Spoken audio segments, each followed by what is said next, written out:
I used to be a guy who was experiencing the world, and now I feel like the world and the universe experiencing a guy. When the curtain goes down at the end of the drama, the hero and the villain step out hand in hand, and the audience applaud both. Because they know that the hero role and the villain role are only masks.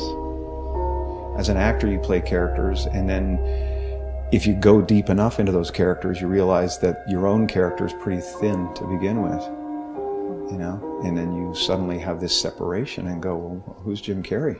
Oh, he doesn't exist, actually. And at a certain point, I realized, hey, wait a second, you know, if it's so easy to lose Jim Carrey, who the hell is Jim Carrey?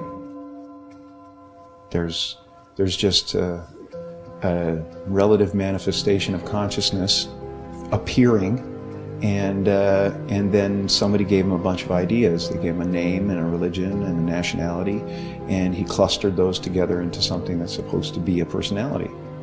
And it doesn't actually exist. And none of that stuff, if you drill down, is real.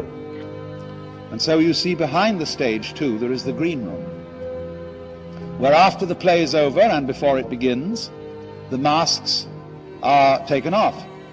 Dressing happens, doing hair happens, interviewing happens, and it happens without me, without the idea of a me. You know, it's really, you know, the fact that we are already enlightened, we're already complete, and it's just realizing that you're complete. Once you realize you're complete, then this life and everything in it becomes a play of form, something to toy with and play with and make something good out of. It's what's happening right now inside everybody is they're going, who am I? And they're depressed, you know, a lot of people, because they're trying to hold up an image in the world.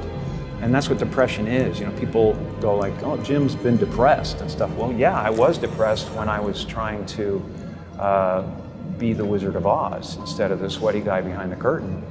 But now I know that Oz is a character, you know.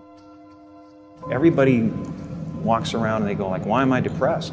Well, it's because you're trying to be something for the world, you know. And as soon as you let that go, better things happen, because they're just happening.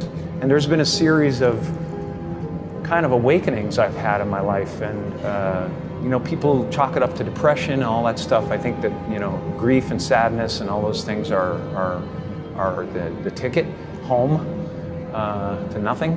I think that was a part of the process. There's been several other awakenings, and yet still I have a lot of egoic attachments that pull my attention and focus. I think, you know, the right marriage with the right character and the right guy who's going through something is essential.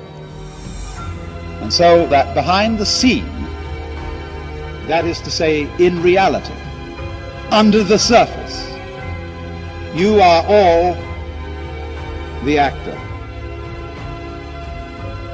Marvelously skilled in playing many parts and in getting lost in the mazes of your own minds and the entanglements of your own affairs, as if this were the most urgent thing going.